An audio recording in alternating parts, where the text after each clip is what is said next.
Welcome to Mocktails and Masterpieces with the Indianapolis Chamber Orchestra. Today's episode is sponsored by Anthony Team Realty.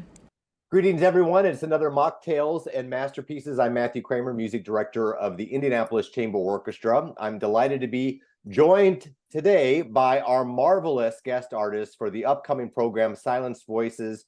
Julian Rhee is with us. Good to see you, Julian. Hello. Good to be here.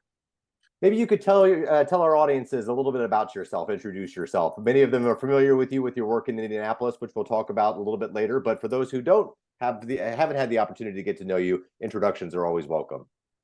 Absolutely. So my name is Julian. I was born and raised in Wisconsin. So I'm from the Midwest, and I did all of my studies in Chicago. So my mom drove me down to Chicago every weekend. So that's where I did all of my musical studies. And then now I'm currently based in Boston. So I'm studying at the Violin Concerto. I was there for my undergrad, and now I'm finishing my second year of master's there. So this is year number 6 living in Boston. And a very musical family, I understand as well. You're not the only musician in your family. That's right. So my older sister, she just joined the New York Philharmonic. She's a fantastic violist. She just won the job this past April or May. So she graduated from Juilliard last year, and then as soon as she graduated, she phased right into life still in New York and in the Philharmonic. And one of the finest orchestras in the country. That's quite an accomplishment. I'm wondering if you could talk to us a little bit about your early experiences with music. How did a violin end up in your hands?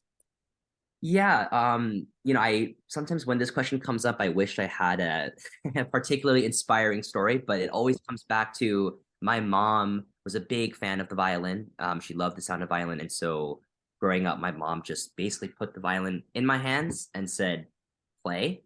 So it ended up just being something I actually, funny enough, I was pushed into doing at the beginning, and then it actually was a process for me as it went along. There was a lot of steps to that, but it took me some time to figure out my relationship with the instrument. Actually, it wasn't something I knew from the beginning that this was my thing, this is what I want to do. It kind of evolved with me. So it was a kind of symbiotic relationship as it progressed along, but the impetus was started by my mom. Do you have a particular moment in your life where it just clicked, where it resonated with you that this is something that you wanted to pursue passionately, as a career? Yeah, there are a few moments along the way, but the most poignant would probably be when I decided actually where I wanted to go to school for college. And so my teacher, Miriam Fried, was a huge part of that process. And once I decided to go to conservatory and fully commit myself to music and not, I was at the time doing a lot of academics and music, so I was splitting my time. But that moment of deciding that I was putting myself on one path with this person who was going to help build me into the musician I am, that was, I think, that moment when it clarified for me that all my intention and energy was going to be in this. You've received numerous accolades and distinctions in a very short amount of time. Our Indianapolis audiences who would be familiar with you are from the International Violin Competition, the most prominent Western Hemisphere violin competition there is, and as a silver medalist with that. Competitions are fascinating. I mean, you're making music in front of orchestra, solo recitals, chamber music, but a competition is a very different thing, especially one at this level. Could you talk to us a little bit about the experiences of being in a competition with not only an audience critically analyzing everything, but a jury of 10 distinguished violinists looking upon you? Absolutely.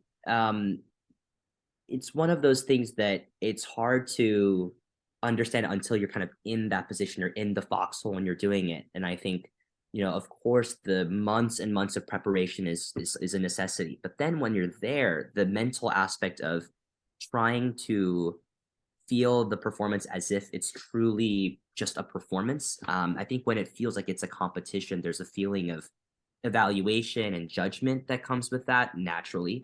And so trying not to get into that mindset, but trying to actually find it within yourself to feel spontaneous, to feel free, to take those risks, and to try to really connect with people in the audience.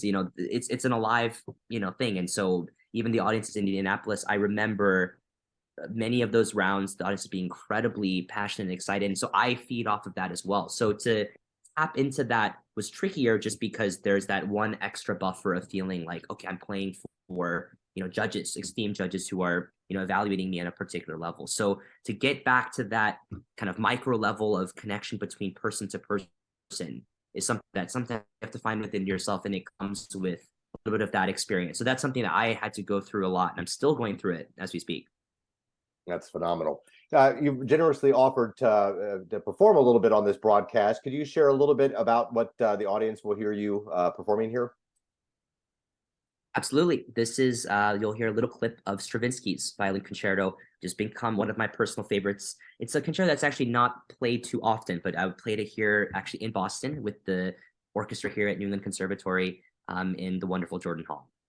And it's a masterpiece too. This is Julian Rhee performing an excerpt from the Stravinsky Violin Concerto.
Julian, that was marvelous. Thank you for sharing that with us. When you're joining us on the Schrodt stage, you'll be performing a different concerto, but this is one of the probably, the preeminent violin concerto up there with maybe 3 or 4 others that are regarded as highly as it is, the Mendelssohn Violin Concerto, of course.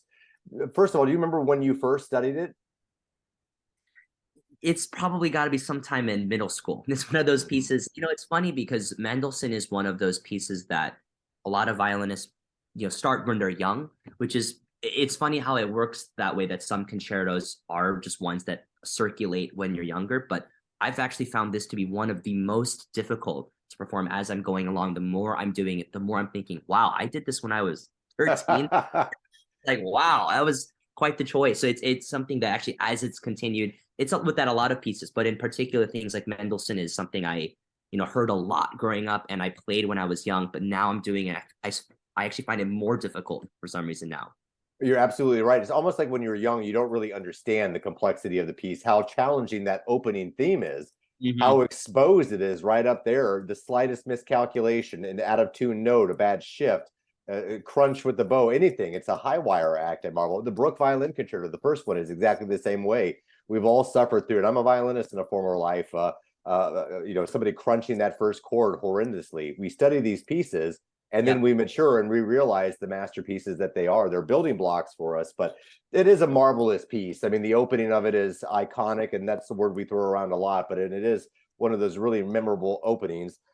How is not only obviously your musicality and your technique has grown as everyone does over time, but how has your approach to the concerto changed? I mean, have you now, having performed it as many times as you have, kind of come to it with new eyes, new ears?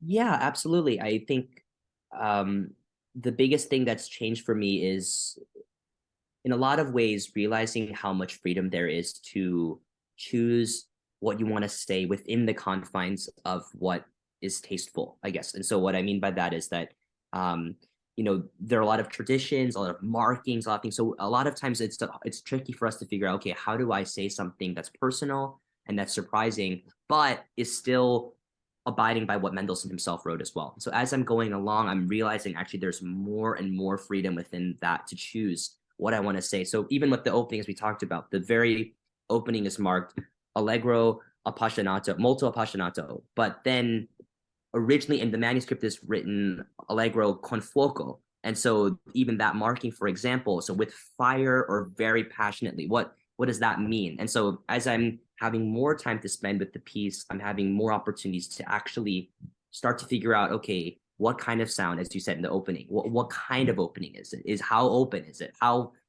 energetic is it? And so I've realized actually the more you look and the more information you have, the more freedom you have to choose. And in a way, when you're younger, as you mentioned, ignorance is bliss in a funny way. It kind of works both ways. You're not really, I didn't even know those kinds of things, or I never thought about those things. But in that way, there's a kind of freedom to and just having an approach. But the more you grow with it, the more now you have that leeway and the more nuance you can add to coloring the kinds of things you want to do.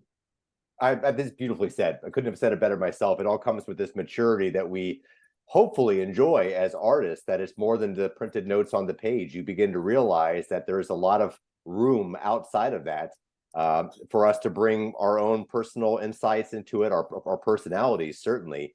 Again, these accolades that you've accrued in a very short amount of time have been absolutely outstanding. We look forward to working with you on this concerto, coming back to revisiting a familiar friend, as I often like to say, in the Mendelssohn Violin Concerto. Can you tell us about some of the activities that you've got in your calendar here? You're a very, very busy person. I don't know where you find the time for your academic work as you're finishing up now in Boston, your master's degree, but also all your concertizing. Where will you be these days in the 2024 year?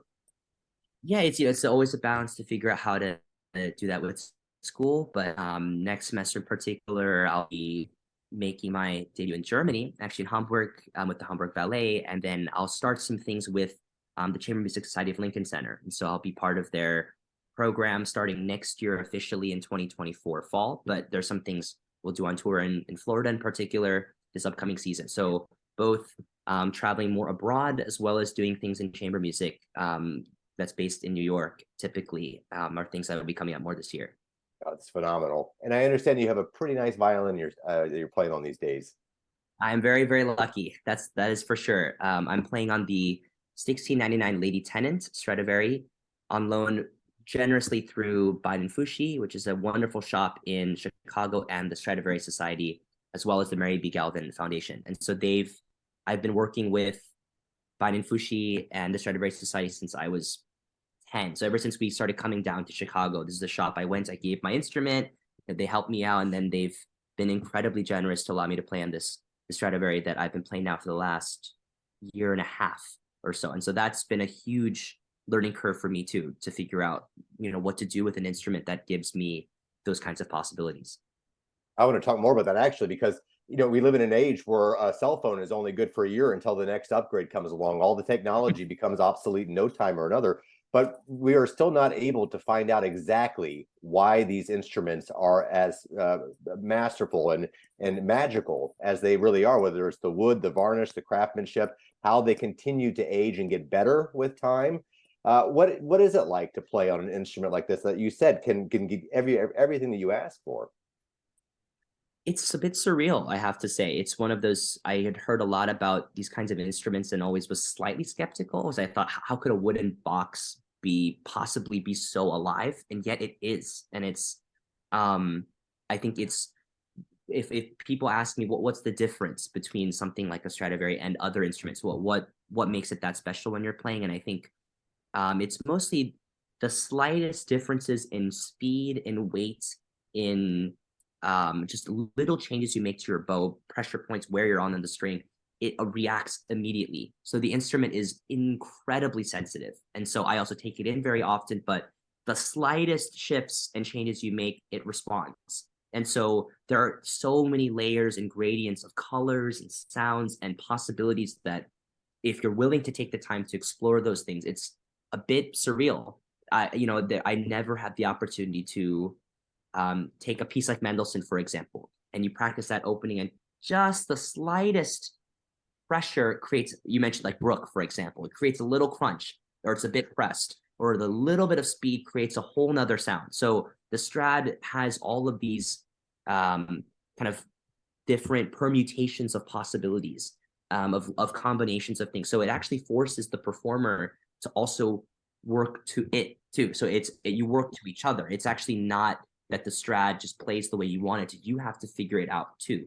And so it's actually affected my playing style as well, because I've had to understand it, and then it kind of shapes around me. So in a way, it's a very two-way street kind of relationship, which is crazy with an inanimate object, but somehow it is that way. Totally fascinating. Julian, I want to thank you for spending a little bit of time with us, allowing our patrons to get to know you. Julian will be featured in a program entitled Silence Voices, composers that were banned during the Nazi era. Mendelssohn, of course, Franz Schreker's Kammer Symphony will be performed as well. Straussiana by Erich Korngold, and we have a world premiere by Victoria Bond entitled Anne Frank's Tree. There's actually a sapling of Anne Frank's tree at the Children's Museum in Indianapolis. Victoria's written a piece inspired by this with a beautiful story to tell. Julian, again, thanks for joining us. We look very much forward to your Mendelssohn Concerto with us in January. Thank you so much. Hope see you all soon. Bye-bye.